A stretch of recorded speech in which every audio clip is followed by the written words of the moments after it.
The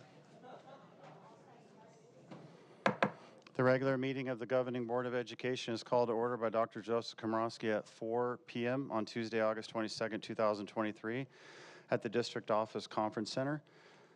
Approval of the agenda. Are there any requests for changes to the agenda? I will take a motion and a second to approve the agenda. Moved. Moved by Mr. Gonzalez. Second. Second by Mrs. Wiersma. Discussion? Mr. Schwartz. Yes, I would like to, Your mic. sorry.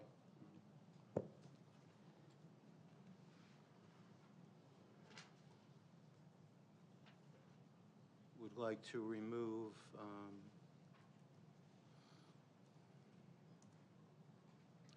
action item 1, proposed board policy parental notification.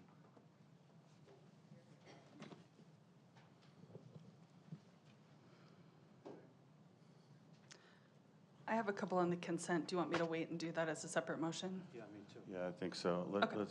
Do we have a second for Mr. Schwartz, his motion? Yes, I'd like to second. Seconded by Mrs. Barclay. All in favor to remove action item 1, proposed board policy parental notification. All in favor to remove this, say aye. Aye. All against, say nay. Nay. Nay. Motion not adopted, 2-3. And now we're on to Mrs. Barclay's request to pull items for consent. I didn't hear 3 votes. I heard 2 votes. I heard 2 and 2. I didn't hear a third vote. I'm sorry. I looked at Danny. Mr. Gonzalez. Okay. Okay, Mrs. Barclay. I'd like to pull off of consent for discussion number 11 and number 53. Okay, 1 second. And I'd also like to pull number 5. Okay, Mrs. Barclay has 11 and 53. Mr. Schwartz has number 5. Anyone else? I'd like to pull 19. Ms. Wiersma, 19. Anyone else? Okay. Everybody got that on the admin team? Okay, sweet. Okay. So announcement of closed session items. In accordance with the Government Code Section 54957.7, the board will meet in closed session for consideration of items listed in Section E. Public comments on closed session items. Do we have public comments? 7 public comments. Can hear them all. Governing Board welcomes public comments. This is a time for closed session public comments. Any person wishing to provide a public comment to the board is required to attend the meeting. Speakers are limited to 3 minutes to a maximum total of 30 minutes per item for comments on the closed session agenda item. Do we have anyone here for close? Yes. So we'll take up the first. Thank you. You guys want to do, 3 minutes, right? It's only 7, yeah. First up is Gia, followed by Gilbert.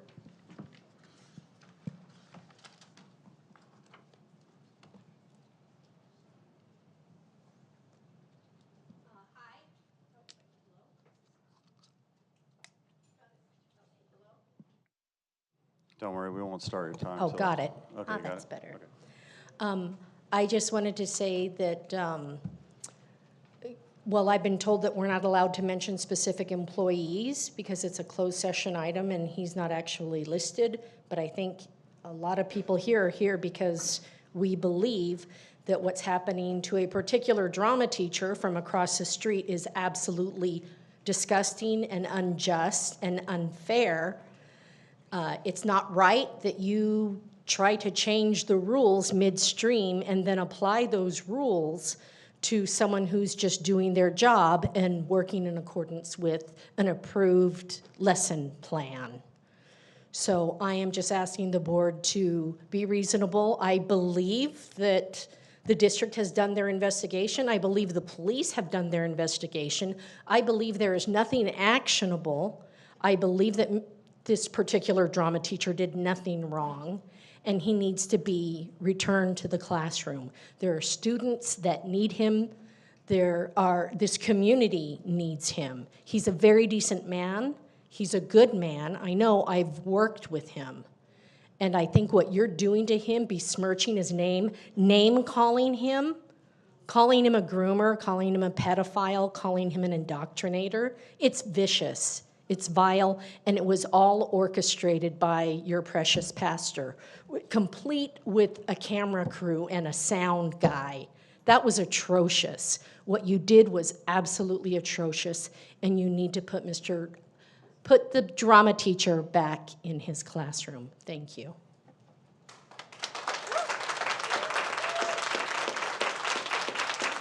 Gilbert, followed by Chelsea. Our daughter Amelia Compton is a 12th grade student at Temecula Valley High School. She's having a tough start to her important senior year, mainly because she is co-president of the Advanced Drama Team, co-president of the TVHS Improv Team, and has been selected to direct the 23-24 Senior Director Play, and is working on her application to UCLA's Film School, all of which is transpiring without the TVHS drama teacher in place. To say drama is important to Amelia is an understatement. Conversely, to say that the TVHS drama program is without leadership and direction is in jeopardy is the reality of our current state. Our simple question is really as to what end. We've asked Amelia to be patient and trust the official process of the district and the law. She took the time to write a letter to the governing board, only to receive an email response lecture by the board president, who quoted Education Code 233.5. We found it disturbing that the board president advocated for his view of morality and not the teaching of the principles of morality. We also found it disappointing that the board president left out the second paragraph of the same education code, which states, quote, each teacher is also encouraged to create and foster an environment that encourages pupils to realize their full potential and that is free from discriminatory attitudes, practices, events, or activities. The Temecula Valley High School mission and vision states, quote, we prepare our golden bears to thrive within and contribute to our community and our world. We do this by engaging and investing all students in challenging learning while supporting their needs, end quote. Our district leaders and the board upholding the mission and vision of the Temecula Valley High School. Additionally, what is the negative impact of the teachers' continued absence on the college plans and college applications for our current 12th graders applying for entrance and post-secondary performing arts programs? Program instructors are critical in assisting students with letters of recommendation, assistance with scholarships, preparations for auditions, etc. Is the district and board sacrificing our child's dream and aspirations? Has Amelia become collateral damage in this insanity? Last, we would like to state that what is becoming more evident and apparent each week, that members of the governing board are attempting to govern the district as if it were their private church, and that their election has anointed them to govern without regard for public law, without input, and in a disrespectful manner toward our community and the public institution the district was originally established to be. TVUSD is not a church. TVUSD is not an instrument of one particular religious belief. TVHS is our public school, and this is our public institution, not governed by canon, but by law, policy, and regulation. As parents, we are not members of the church of the board's majority members. We are educational partners and clients. Our children are not parishioners. They are human beings with feelings, emotions, aspirations, and dreams. The board ought to stop using the dais as a bully pulpit. Instead, the board should engage those who serve, not a selected slice of those who they believe they represent, with the entire community. We are educated, pragmatic, collaborative. Work with us.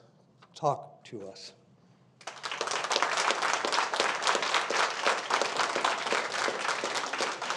Chelsea, followed by Jenny.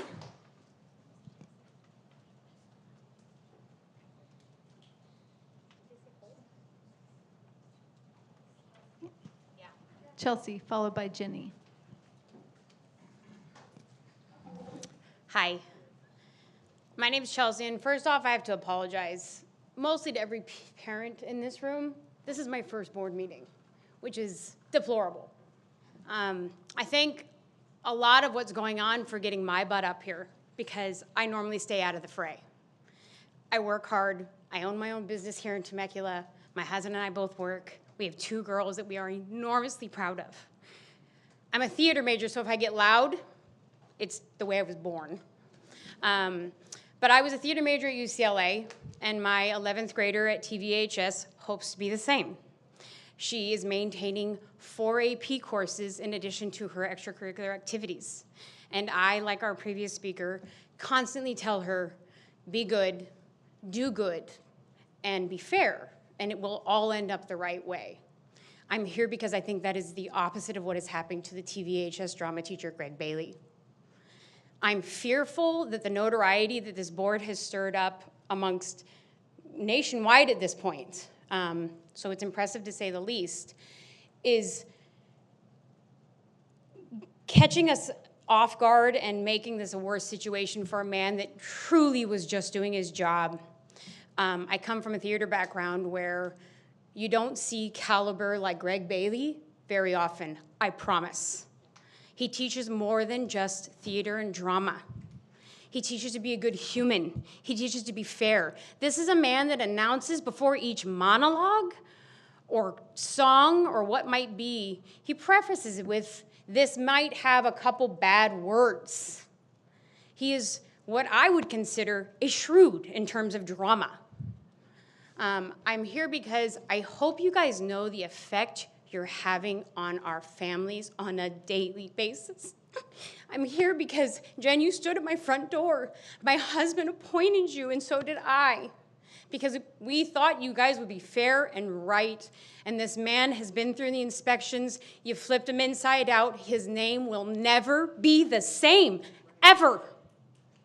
Words like groomer and pedophile, you might as well call him a rapist, are being thrown at a man that has truly, if you have been to his shows or in his classroom, he has the right intentions and 30 he does seconds. it right. He does it by the rules, he does it by the book, and then some.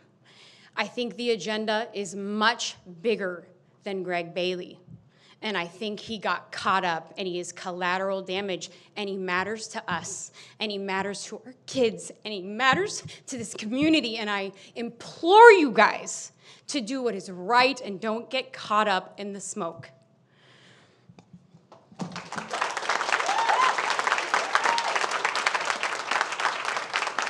Jenny, followed by Milana. I am up here for many reasons, but the most pressing for me today is TVHS's bargaining member. After 98 days, he has not been reinstated back into his classroom. This is having significant impact. It now impacts 150 drama students. They not only want their teacher back, but they deserve to have the year that's already been charted out for them. The dates of all these years' performances have already been scheduled. Our state-of-the-art $15 million theater is already booked for these shows. The advanced drama students have been working on their monologues all summer, ready for the first day of school, not to be done. I have written dozens of letters to all of you who sit before me, and when I do hear back, I'm told it's under investigation.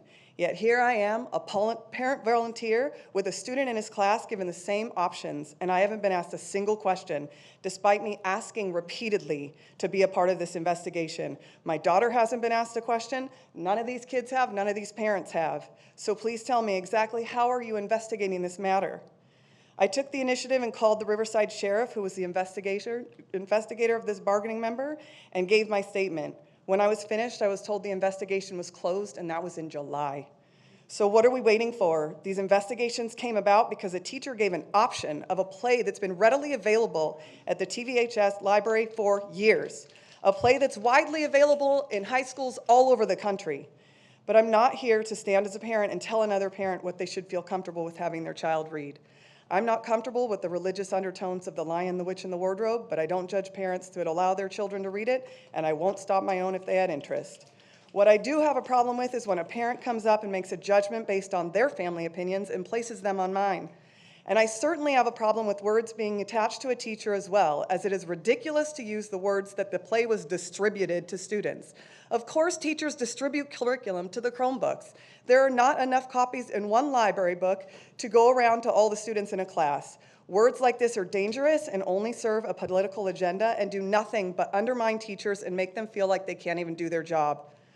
So what we're left with is multiple investigations that have come up with nothing because if they would have, he would have been fired.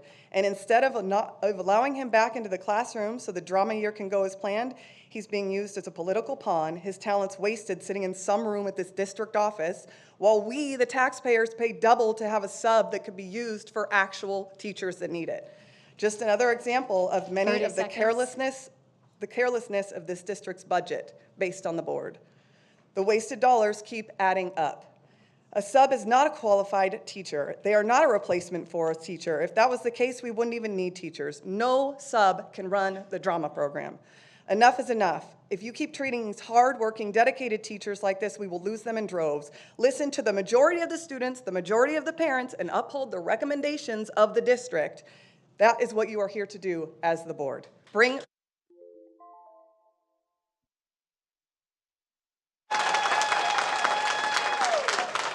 Milana, followed by Alyssa. Just this because I'm tall. Okay. So I'm not sure who actually read the play that this drama teacher offered to his 15-year-old student, but I did read it. What shocks me is that grown adults are defending him despite the obviously explicit sexual content of the play, and they show zero compassion for the young girl or her mother who confronted the board with the issue. When I hear these activists making excuses like, the girl was warned by her teacher beforehand, one, I don't believe it for a second, as she went home to read it and was deeply disturbed. Two, since when does a child's cooperation make offering explicit sexual content to them any less condemnable? He didn't even notify her parents before giving her the play. I was the student's age not very long ago. I sincerely hope she doesn't grow up hardened by knowing adults who others tell her to trust can take advantage of her innocence, and that people will rally to support that adult instead of protecting her. And note that him and his wife have done nothing except defend his actions since the incident. That tells us everything we need to know. Please hold this teacher accountable. Thank you.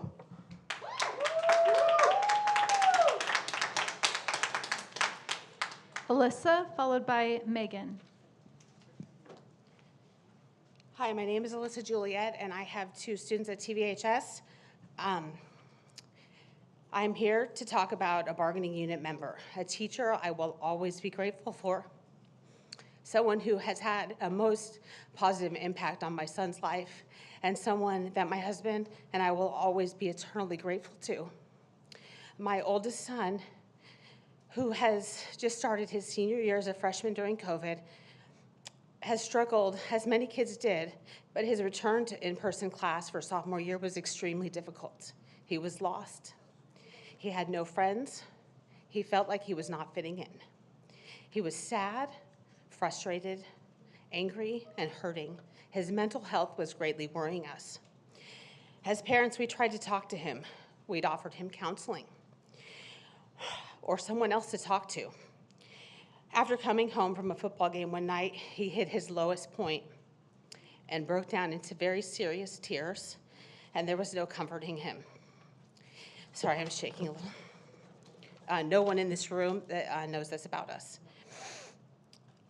It was at this point that we didn't know what else to do, and we reached out to a couple of teachers and asked for help on keeping an eye on him, and we explained that he was going through a lot of emotions and to please let us know if there was anything that they noticed. It was truly this teacher who came to his rescue. This teacher didn't have him in any of his classes sophomore year because he's only allowed 1 elective and he chose foreign language. My son had joined the drama club and chose to go to the drama room at lunch because that's where he was feeling comfortable. Yet he sat by himself every day at lunch for many months. It was this teacher who made contact with him, welcomed him, said hello to him, and asked him how his day was. It was this teacher that took the time to make my son feel welcomed and included. This teacher encouraged my son to get involved, participate, and to be part of the drama club. Because of this teacher, my son has made lifelong friends. My son is thriving in high school with friends, great grades, and is co-president of the drama club.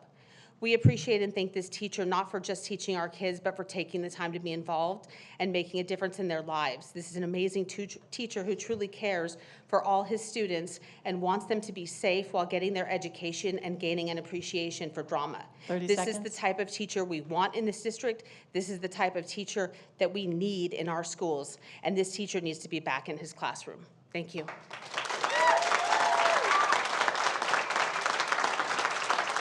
Megan? Megan? Yes, Megan Johnson.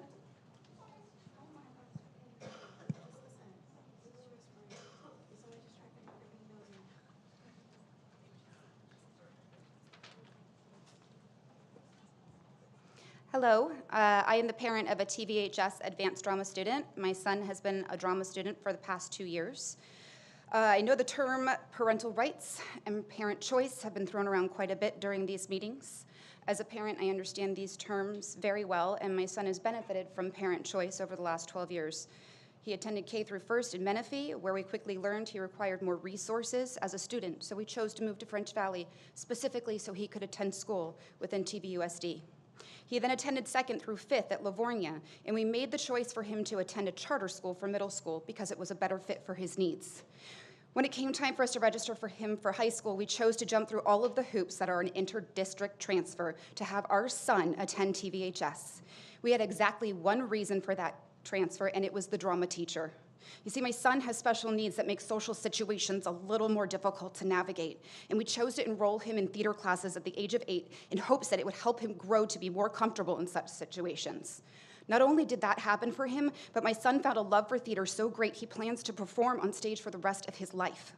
We chose TVHS because of its theater department and the backbone of that department, its teacher, and it could not have been a better choice for us. In the 2 years my son has been in the TVHS theater department, he has gone from shy, anxious, and unable to look a person in the eye when speaking with them, to outgoing, happy, and able to handle most any social situation that comes his way. We drive 2 hours round trip every day for my son to receive his theater education from this particular drama teacher, and not because I love sitting in school traffic. It is so my son can be with his drama family. They are a family, and the teacher is the heart of that family. When he was taken from the classroom last May, I, the parent, was not given the choice in the matter. I have the right as a parent to have my son attend a school with a full theater program. My son has the right to receive a state-approved drama education so that he may have a chance in being admitted to a top musical theater program for college. He has the right to earn his letter in drama and his improv team graduation cords. He has the right to receive an education from the most qualified dramatic arts teacher in the Valley, the TVHS drama teacher. What you did by placing him on leave was take parental rights away from the many TVH drama parents to appease one single parent. So when you say you are for all parental rights, do you mean for all parents of all students? Because it doesn't really look that way. There are many 30 parents in seconds. this district with kids who look different, learn different, and love different. These parents and students deserve the same rights as the parents you seem to be fighting for. You cannot just serve one side, you have to serve all of the students in this district. That includes the TVHS drama students. It is our